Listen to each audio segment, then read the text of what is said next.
న్యూస్21 తెలుగుకి స్వాగతం. బులెటిన్లో ముందుగా హెడ్లైన్స్ చూద్దాం. వర్షాల వల్ల పంటలు నష్టపోయిన రైతుల పొలాలను సందర్శించిన మంత్రి. రైతులను ఆదుకుంటామని హామీ ఇచ్చిన సీతక్క. మహాత్మా గాంధీ విగ్రహాన్ని ఆవిష్కరించిన విద్యార్థులకు అందుతున్న మధ్యాహ్న భోజనాన్ని పరిశీలించిన పొన్నం ప్రభాకర్. ఓడిన చోటే గెలవాలనుకున్న మంగళగిరి ప్రజలకు దగ్గరగా ఉండి విజయాన్ని సాధించా మంత్రి నారా లోకేష్. స్పెషల్ స్టేటస్ హామీ ఎక్కడ? విభజన హామీలను అటకెక్కించిన కూటమి ప్రభుత్వం. వైఎస్ షర్మిల ఘాటు విమర్శలు. బీఆర్ఎస్ పార్టీ ఆవిర్భావ రజతోత్సవ బహిరంగ సభ. భారీ జనం రావాలన్న మాజీ మంత్రి సిద్దిపేట ఎమ్మెల్యే హరీష్ రావు. పవన్ కళ్యాణ్ బ్లాక్ వద్ద అగ్ని ప్రమాదం. అప్రమత్తమైన అధికారులు విచారణకు ఆదేశించిన హోంమంత్రి వంగలపూడి అనిత. వర్షాల వల్ల పంట నష్టపోయిన రైతుల పొలాలను సందర్శించి వారి కష్టాలను పరిశీలించారు మంత్రి సీతక్క. రైతులకు అండగా నిలిచి తక్షణమే సహాయ చర్యలు తీసుకునేందుకు కట్టుబడి ఉన్నామని తెలిపారు.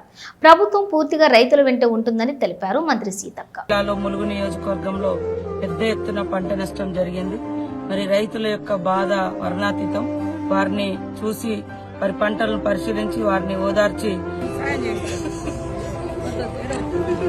వాళ్లను భరోసా ఇవ్వడం కోసం ఈరోజు గోవిందరాపేట మండలంలోని మరి ఇటు చంద్రుతండ గాని, కర్లపల్లి గాని, లక్ష్మీపురం ఈ ప్రాంతాలను మరి అమృతండ ఈ ప్రాంతాలను ఇప్పుడు మనం సందర్శించడం జరిగింది.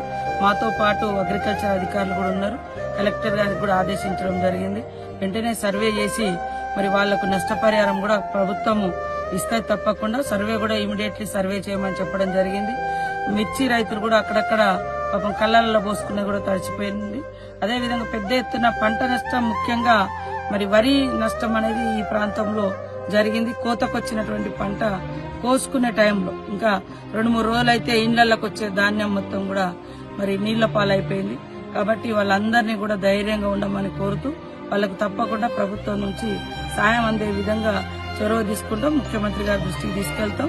సంబంధిత మంత్రి తుమ్మల నాగేశ్వరరావు గారి దృష్టికి కూడా తీసుకెళ్లి తప్పకుండా ఈ కుటుంబాలని ఆదుకుంటామని తెలియజేస్తూ అందరూ ధైర్యంగా ఉండాలని కోరుతాం. హుస్నాబాద్ నియోజకవర్గంలో కోహెడ మండలం నాగసముద్రాల మోడల్ స్కూల్లోని మహాత్మా గాంధీ విగ్రహాన్ని ఆవిష్కరించారు మంత్రి పొన్నం ప్రభాకర్ గౌడ్. విద్యార్థుల కోసం స్కూల్లోని మినరల్ వాటర్ ప్లాంట్ ఏర్పాటు చేస్తామని హామీ ఇచ్చి విద్యార్థులకు అందుతున్నటువంటి మధ్యాహ్న భోజనాన్ని పరిశీలించారు. జీవితంలో మనం తీసుకునే కొన్ని నిర్ణయాలు మనల్ని మార్చేస్తాయి. అలాంటి నిర్ణయమే నేను 2019లో తీసుకున్న నిర్ణయం. మంగళగిరి నుండి పోటీ చేయాలని నిర్ణయించుకోవటమే అని, కానీ తక్కువ సమయం కావడంతో ప్రజలకు కనెక్ట్ కాలేకపోయానని, దానివలన తక్కువ ఓట్లతో మెజారిటీతో ఓడిపోయానని తెలిపారు నారా లోకేష్. ఓటమి తర్వాత కూడా మంగళగిరి ప్రజలకు దగ్గరగా ఉండి 2024 అత్యధిక మెజారిటీతో మంగళగిరి ప్రజలు తనను గెలిపించారని అన్నారు నారా లోకేష్. జీవితంలో మనం తీసుకున్న కొన్ని నిర్ణయాలు మన్నే మార్చేస్తుంది. 2019లో నేను ఒక నిర్ణయం తీసుకున్నాను. నాకు పరిచయం లేని నియోజకవర్గంలో పోటీ చేయాలని. ఆ నియోజకవర్గం పేరే మంగళగిరి. ఆనాడు అతి తక్కువ సమయం ఉన్నందుక నేనేంటో మీకు అర్థం లేదు, మీ సమస్యలు ఏంటో నేను తెలుసుకోలేకపోయా. నేను వచ్చిన 20 రోజులకి ఎన్నికలు అయిపోయినాయి. 5300 ఓట్లతో ఆనాడు నేను ఓడిపోయిన రోజు బాధ కలిగింది. రెండో రోజు నుంచి ఆ బాధ, ఆవేదన నాలో కసి పెంచింది. ఇంకా కష్టపడాలి, మంగళగిరి ప్రజల మనసు గెలుచుకోవాలి. ఏ మెజారిటీ అయితే ఓడిపోయినా దాని పక్కన ఒక 0 పెట్టుకుని గెలవాలి ఆ లక్ష్యంతో ఓడిపోయిన మరుసటి రోజు నుంచి నేను మీకోసం పనిచేశా. తెలుగుదేశం పార్టీ నాయకత్వంతో దాదాపు 26 సంక్షేమ అభివృద్ధి కార్యక్రమాలు మంగళగిరి ప్రజల కోసం మేము చేస్తాం జరిగింది. మీకు ఆరోగ్యం బాగాలేకపోతే ఎన్టీఆర్ సంజీవిని పేరుతో మంగళగిరిలో ఒక క్లినిక్, తాడేపల్లిలో క్లినిక్, దుగ్గరాలకు ఒక మొబైల్ క్లినిక్ పెట్టి ఉచితంగా చికిత్స కాదు మందులు కూడా ఈ రోజు కూడా మేము ఇస్తున్నాం. ఎక్కడన్నా నీటి సమస్య ఉంటే వాటర్ ట్యాంకర్లు పెట్టి నీళ్లు తోలాం. పిల్లలకి బాగా చదువుకున్నారు, ఉద్యోగాలు ఉపాధి కావాలంటే వాళ్ళకి స్కిల్ డెవలప్మెంట్ కూడా ఆనాడు మేము చేశాం. ఇంకా ఇంట్లో పెళ్లి జరిగితే నేను రాలేకపోతే స్వయంగా బట్టలు కూడా పెడతాం జరిగింది. నిరుపేద కుటుంబాలు సొంత కాలుపై నిలబడాలన్న ఆలోచనతో తోపుడు బండ్లు ఇచ్చాం. మహిళలకి ఆర్థిక స్వాతంత్రం రావాలని కుట్టు మెషినే కాదు ట్రైనింగ్ మరి ఇచ్చి కుట్టు మెషిన్ అందజేసి ఈ రోజు వాళ్ళ పని కూడా మేము కల్పిస్తున్నాం. కోవిడ్ వస్తే ప్రభుత్వం అని మర్చిపోయింది కానీ ఆనాడు నేను మర్చిపోలేదు. ఆక్సిజన్ గాని, మందులు గాని అమెరికా డాక్టర్ల ద్వారా ఆన్ ఆన్లైన్ లో చికిత్స కూడా అందజేశాం, అవసరమైన మందులు ఇచ్చాం. ఇట్లా 26 సంక్షేమ అభివృద్ధి కార్యక్రమాలు మంగళగిరి ప్రజలకి నేను చేశాను. అది మీరు చూసి మొన్న జరిగిన ఎన్నికల్లో అందరికి దిమ్మ తిరిగే విధంగా 91,000 మెజార్టీ నన్ను గెలిపించి మీరు నన్ను శాసనసభకు పంపించారు. ఉమ్మడి ఆంధ్రప్రదేశ్ విడిపోయినప్పుడు ఆంధ్రప్రదేశ్ కు స్పెషల్ స్టేటస్, పోలవరానికి జాతీయ ప్రాజెక్టుగా గుర్తింపుని ఇస్తామని, అలాగే విభజన హామీలతో ఉత్తరాంధ్ర రాయలసీమకు స్పెషల్ ఎకనామీ ప్యాకేజ్ ఇస్తామని హామీలు ఇచ్చి అనంతరం మొండి చేయి చూపుతున్నారని, ఒక్క హామీని కూడా అమలు పరచలేదని అన్నారు ఏపీసీసీ చీఫ్ వైఎస్ షర్మిలారెడ్డి. వాటిలో భాగంగా ఆంధ్ర రాష్ట్రానికి సంబంధించి స్పెషల్ స్టేటస్, ఆంధ్ర రాష్ట్రానికి పోలవరం ప్రాజెక్టు ఒక జాతీయ ప్రాజెక్టుగా చేపట్టడం, ఈ రెండు చాలా ముఖ్యమైన అంశాలైతే మిగతావి ఎన్నో విభజన హామీలు, ఉత్తరాంధ్ర రాయలసీమకు స్పెషల్ ఎకనామిక్ ప్యాకేజెస్ అయితేనేమి, వైజాగ్ చెన్నై ఇండస్ట్రియల్ కారిడార్ అయితేనేమి, రైల్వే జోన్ అయితేనేమి, దుగ్గపట్నం పోర్ట్ అయితేనేమి, కడప స్టీల్ ఫ్యాక్టరీ అయితేనేమి, వైజాగ్కి విజయవాడకి మెట్రో అయితేనేమి, ఇలాంటివి ఎన్నో కూడా ఆంధ్ర రాష్ట్ర ప్రజల హక్కు.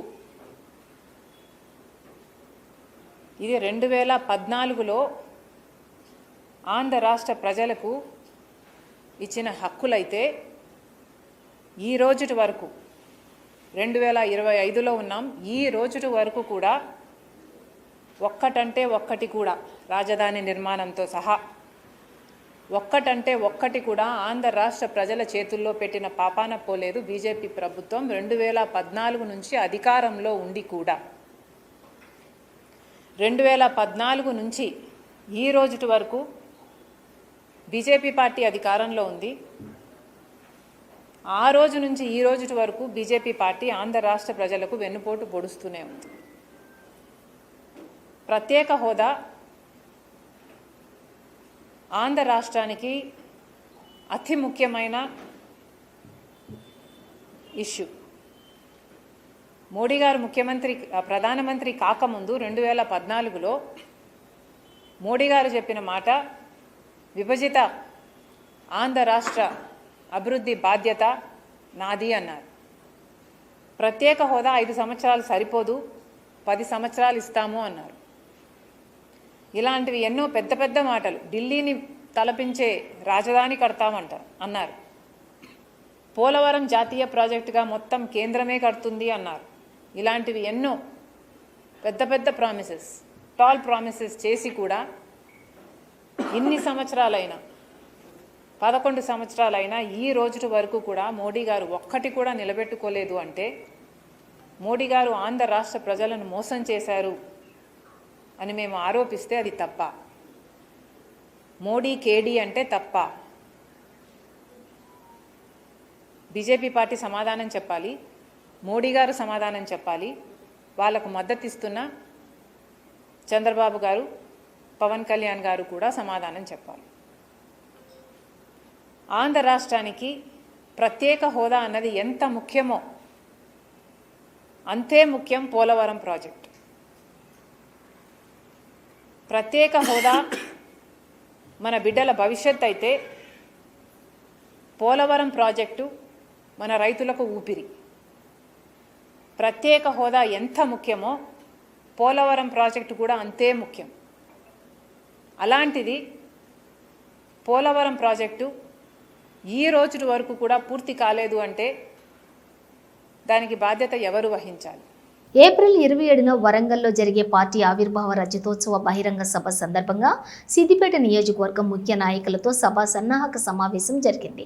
ఈ సందర్భంగా మాట్లాడుతూ మాజీ మంత్రి సిద్దిపేట ఎమ్మెల్యే హరీష్ రావు మాట్లాడుతూ సిద్దిపేటకు 25 ఏళ్ల గులాబీ జెండా కీర్తి ఉందని, పార్టీ పెట్టి లక్ష్యం సాధించి ఆ లక్ష్యంతో అద్భుతమైన అభివృద్ధి సాధించి దేశానికి ఆదర్శంగా నిలిచిన పార్టీ బీఆర్ఎస్ పార్టీ అని అన్నారు హరీష్ రావు. సిద్దిపేట నియోజకవర్గం నుండి 20,000కు పైన జన సమీకరణ ఉండాలని, పెద్ద ఎత్తున జనం తరలి రావాలని ఆయన కోరారు.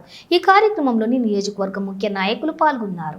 శ్రీరామనవమి సందర్భంగా ఏప్రిల్ 6వ తేదీన అంబర్పేట జీహెచ్ఎంసీ గ్రౌండ్ నుండి చేనంబర్ తిలక్ నగర్ మీదుగా హనుమాన్ వైమశాల వరకు జరగబోయే శోభాయాత్రకు ప్రజలు తరలి రావాలని బీజేపీ హైదరాబాద్ సెంట్రల్ జిల్లా ప్రధాన కార్యదర్శి కృష్ణగౌడ్ బాగ్ అంబర్పేటలోని పలు కాలనీలలో ఇంటింటికి తిరుగుతూ కరపత్రాలను అందజేశారు.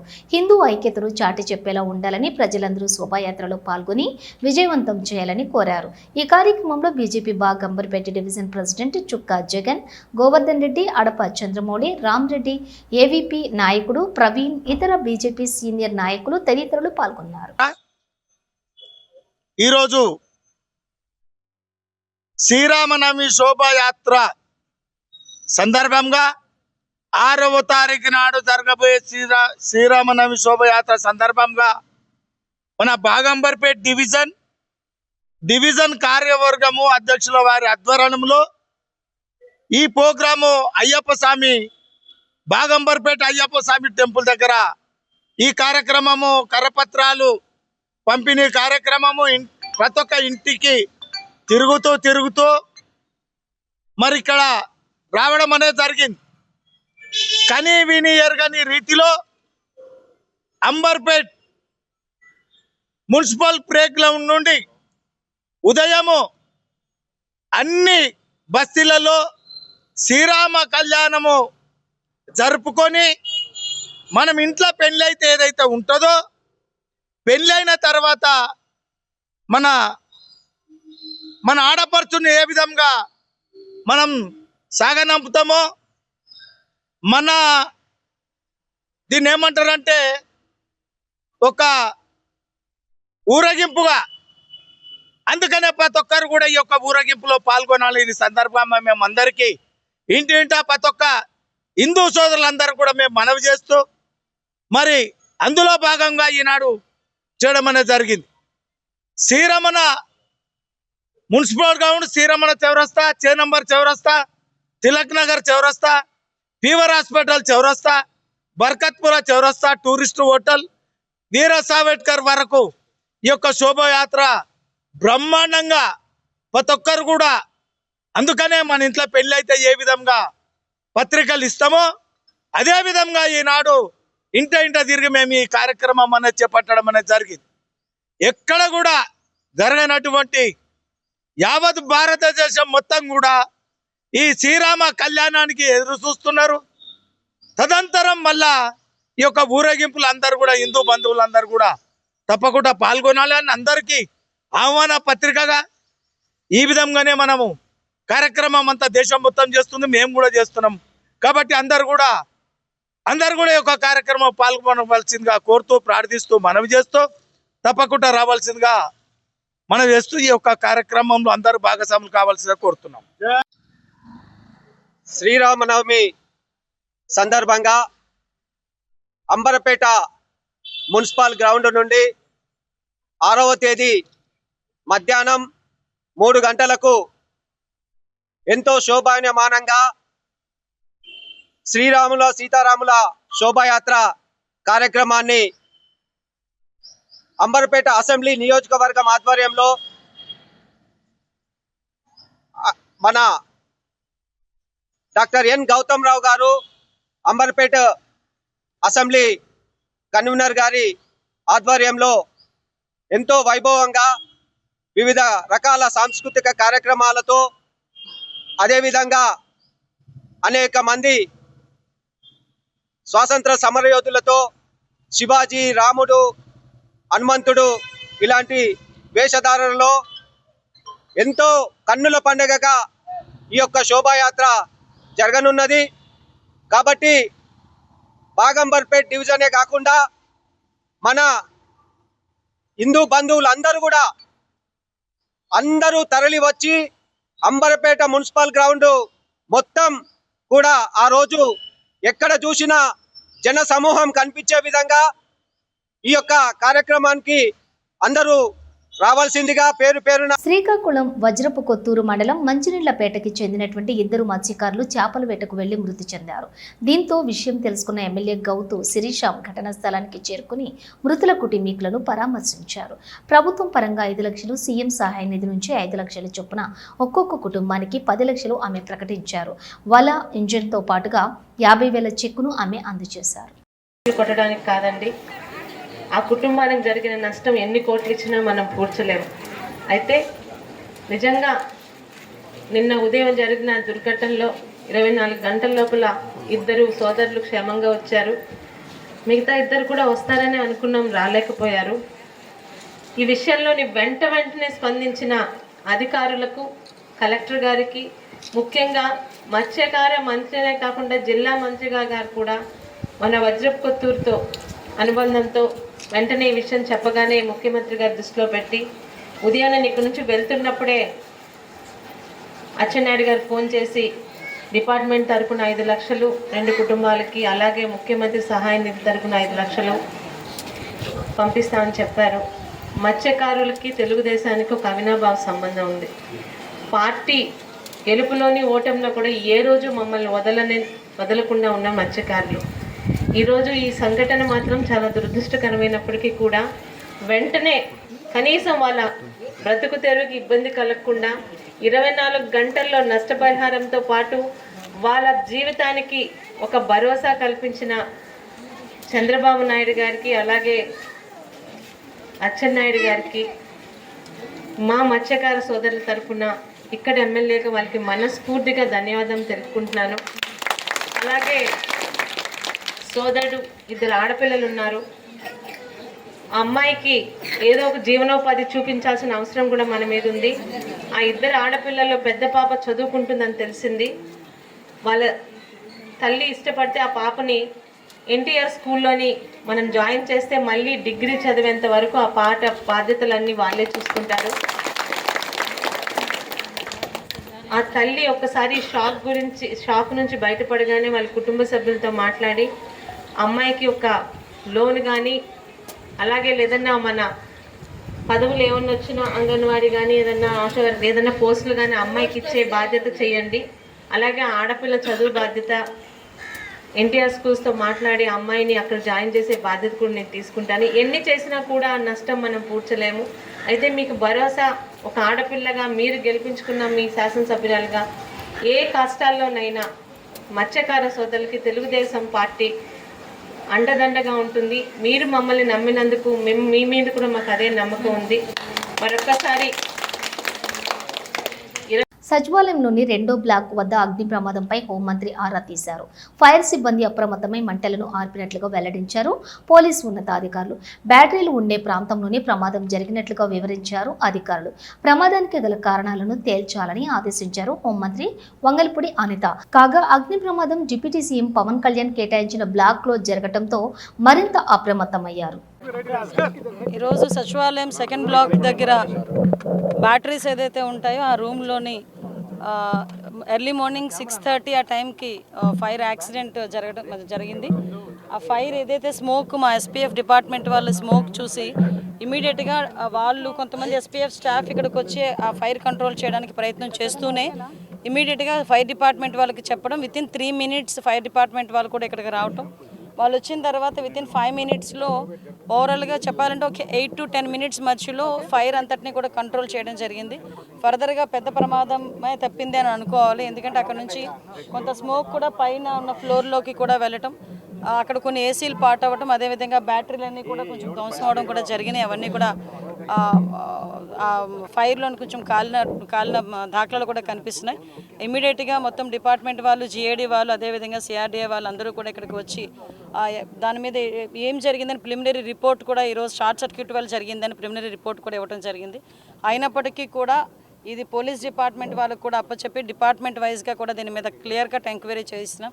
ఏదైనా ఇది యాక్సిడెంటా, ఇంటెన్షనల్గా ఏదైనా జరిగిందా అన్న కోణంలోని కూడా దేన్ని కూడా చులకనగా తీసుకొని మన లైట్గా తీసుకొని పక్కన పడేట్లా ఇమీడియట్గా దాని మీద ప్రతి ఒక్క విషయంలోని కూడా కూలంకషంగా ఎంక్వైరీ చేసి రిపోర్ట్ ఇమ్మని కూడా చెప్తున్నాం. ఇప్పుడు ఫోరెన్సిక్ డిపార్ట్మెంట్ వాళ్ళు కూడా ఇప్పుడు వస్తున్నారు. ఫోరెన్సిక్ వాళ్ళు ఇచ్చిన రిపోర్టు, అదేవిధంగా పోలీస్ డిపార్ట్మెంట్ వాళ్ళు ఇచ్చిన రిపోర్టు బేస్ చేసుకొని దాని మీద ఫర్దర్గా చర్యలు అనేది తీసుకుంటాం. ఫర్దర్గా ఇటువంటి ప్రాబ్లం రాకుండా ఇప్పుడే మేము జేడీ వాళ్ళతో కూడా మాట్లాడడం జరిగింది. ఇమీడియట్గా ఫైర్ ఆడిట్ కూడా మేము చేస్తాం. సెక్రటేరియట్ మొత్తం కూడా ఫైర్ ఆడిట్ చేసి ఎక్కడెక్కడ మనకి ప్రికాషనరీ ఏంటేంటి ఉన్నాయి, అలారమింగ్ సిస్టమ్స్ ఎక్కడ ఉన్నాయి, ఎక్కడ పనిచేస్తున్నాయి, ఎక్కడ పని చేయట్లేదు, ఇమీడియట్గా ఆ రిపోర్ట్ కూడా మేము తెప్పించుకొని ఎక్కడ కూడా ఫర్దర్గా కూడా ఎటువంటి యాక్సిడెంట్లు జరగకుండా ఉండే బాధ్యత కూడా మేము తీసుకుంటాం. మన్యం జిల్లా సాలూరు పాచిపెంట మండలంలో 400 కేజీల గంజాయి పట్టుబడినట్టు ఏఎస్పీ అంకిత సురానా వెల్లడించారు. స్థానిక రూరల్ పోలీస్ స్టేషన్లోని విలేకరులతో ఆమె మాట్లాడారు. ఉదయం 4 గంటలకు పాచిపెంట మండలం ఆలూరు వద్ద గల గ్రీన్ఫీల్డ్ హైవేలో వాహన తనిఖీలను పోలీసులు తనిఖీ చేశారని, ఆ సమయంలో 2 కార్లపై వస్తున్నటువంటి నిందితులు పోలీసుల తనిఖీలను గమనించి కార్లను యూటర్న్ తీసుకొని మళ్లీ వెనక్కి వెళ్లారని చెప్పారు. ఇది గమనించిన పోలీసులు ఆ వాహనాలను వెంబడించగా ఆ వాహనాలను మధ్యలో విడిచిపెట్టి చీకట్లో తప్పించుకుపోయారన్నారు. ఆ 2 కార్లను సాలూరు రూరల్ పోలీస్ స్టేషన్కు తీసుకొచ్చి సోదా చేశామన్నారు. అందులో సుమారుగా 400 కేజీల గంజాయి పట్టుబడిందని, దీని విలువ సుమారుగా 39 లక్షల వరకు ఉంటుందని ఆమె తెలిపారు. అనంతరం ఆమె మాట్లాడుతూ గంజాయి నిర్మూలనకు పటిష్ట చర్యలు చేపడుతున్నట్లుగా తెలిపారు. అనంతరం మాదక ద్రవ్యాల నిర్మూలనపై పోస్టర్ను ఆవిష్కరించారు. ఒక case of illegal transportation of ganja register చేయడం జరిగింది. ఈ కేసులో మనకి ఒక ఇన్ఫర్మేషన్ వచ్చింది around 4 o'clock in the morning. Information పైన మన Saluru rural CI has formed a special టీమ్తో పాటు 2 మీడియేటర్స్ అక్కడ స్పాట్లో వెళ్ళారు. Alluru village road junction Panchipenta 6 lane greenfield highway దగ్గర ఆ వెహికల్ చెకింగ్ కండక్ట్ చేసినప్పుడు 4:30 మార్నింగ్ అరౌండ్ 2 vehicles దొరికింది. These 2 vehicles were coming from పెద్దమడ village ghat road. అటు నుంచి వాళ్ళు పోలీసులు చూసి యూటర్న్ చేసి వెళ్ళిపోయారు. Our police team has made continuous effort, చేసి కూడా చేశారు. కానీ వాళ్ళు అక్కడ వెహికల్ స్పాట్లో వదిలేసి they have escaped. So we have seized the vehicles, 2 vehicles, 1 bolero, 1 alto. ఈ 2 vehicles చెకింగ్ చేసిన తర్వాత we have found total 43 packets, around 396 kgs of ganja, around 39 lakh worth. The entire Salur police team for good work done. We will continuously make a special team and make efforts to arrest the accused persons in this case. So especially I would like to appreciate the good work done by Salur police. Last 3 months low, that is January, February, March 2025, 100 kgs plus of ganja. So this is a very good enforcement work done to prevent ganja smuggling by Salur police team. Okay, message for general public also, that please, if you have any information regarding ganja possession, transportation or consumption, please call toll free number 1972. Inform cheyandi police ki. We will make all the efforts to catch and prevent ganja consumption and transportation. Auto డ్రైవర్ల జీవనోపాధిని దెబ్బతీస్తున్న Rapido, Uber, Ola సమస్యలను అరికట్టాలంటూ ఏలూరు జిల్లా auto and trolley drivers union CITU ఆధ్వర్యంలో జిల్లా కలెక్టర్కు వినతి పత్రం అందజేయడానికి ర్యాలీగా ధర్నా చౌక్ తరలివచ్చిన ఆటో డ్రైవర్లు, నాయకులు.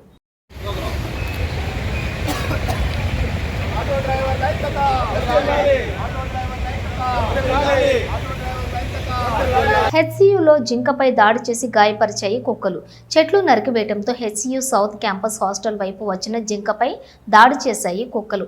జింకకు గాయాలు కావడంతో పశువుల ఆసుపత్రికి తరలించారు యూనివర్సిటీ సెక్యూరిటీ సిబ్బంది. అందరికీ నమస్కారం. రేవంత్ రెడ్డి గారు ఏదైతే చెప్పారో 400 ఎకరాలలో యూనివర్సిటీలలో ఎలాంటి వన్యప్రాణులు లేవని చెప్పేసి బెస్ట్ ఎగ్జాంపుల్. డీర్ అనేది కుక్కలు అటాక్ చేయడం వల్ల నేలమట్టం అవడం జరిగింది. చూడండి, యూనివర్సిటీ టీం కూడా, యూనివర్సిటీ సెక్యూరిటీ కూడా దీన్ని రెస్క్యూ చేస్తున్నారు. మనం చూసుకున్నట్లయితే 400 ఎకరాలు ఏదైతే ఉన్నాయో బుల్డోజ్ చేయడం కారణం వల్ల డీర్లు అనేది చనిపోవడం జరుగుతుంది క్యాంపస్ లో. ఆ 400 ఎకరాల్లో ఉండాల్సిన డీర్స్ స్టూడెంట్స్ ఉన్న ప్లేస్ లోకి రావడం వల్ల క్యాంపస్ లో ఉన్న డాగ్స్ వాటిని అటాక్ చేస్తున్నాయి. దానివల్ల ఈ నేలమట్టం అవడం జరిగింది. డాగ్స్ వాళ్ళు అటాక్ చేయడం జరిగింది. ఇక్కడ బ్లడ్ కూడా బ్లీడ్ అవుతుంది. తెలంగాణ ప్రజల్ని మోసం చేసిన రేవంత్ రెడ్డి చూడు ఎట్లా జరిగిందో. డీర్ మనం డైరెక్ట్ గా విట్నెస్ చేయొచ్చు. డీర్ అనేది అసెంబ్లీ సాక్షిగా ముఖ్యమంత్రి గారికి ఇలాంటి జింకలు కనబడతలేవు యూనివర్సిటీ ఆఫ్ హైదరాబాద్. 400 ఎకరాల ఆ భూమిని బుల్డోజ్ చేయడం కారణంగా ఆ జింకలు ఎక్కడ పోవాలో తెలియక యూనివర్సిటీ విద్యార్థులు ఉండే హాస్టల్ దగ్గర తిరుగుతూ ఉంటే ఆ కుక్కలు అటాక్ అయ్యాయి. బులెటిన్ ముగించే ముందు హెడ్లైన్స్ మరోసారి. వర్షాల వల్ల పంటలు నష్టపోయిన రైతుల పొలాలను సందర్శించిన మంత్రి. రైతులను ఆదుకుంటామని హామీ ఇచ్చిన సీతక్క. మహాత్మా గాంధీ విగ్రహాన్ని ఆవిష్కరించిన విద్యార్థులకు అందుతున్న మధ్యాహ్న భోజనాన్ని పరిశీలించిన పొన్నం ప్రభాకర్. ఓడిన చోటే గెలవాలనుకున్న మంగళగిరి ప్రజలకు దగ్గరగా ఉండి విజయాన్ని సాధించా మంత్రి నారా లోకేష్. స్పెషల్ స్టేటస్ హామీ ఎక్కడా? విభజన హామీలను అటకెక్కించిన కూటమి ప్రభుత్వం. వైఎస్ షర్మిల ఘాటు విమర్శలు. బీఆర్ఎస్ పార్టీ ఆవిర్భావ రజతోత్సవ బహిరంగ సభ. భారీ జనం రావాలన్న మాజీ మంత్రి సిద్దిపేట ఎమ్మెల్యే హరీష్ రావు. పవన్ కళ్యాణ్ బ్లాక్ వద్ద అగ్ని ప్రమాదం. అప్రమత్తమైన అధికారులు విచారణకు ఆదేశించిన హోంమంత్రి వంగలపూడి అనిత. ఇవి బులెటిన్ విశేషాలు. మరో బులెటిన్తో మళ్ళీ కలుద్దాం. అంతవరకు చూస్తూనే ఉండండి న్యూస్.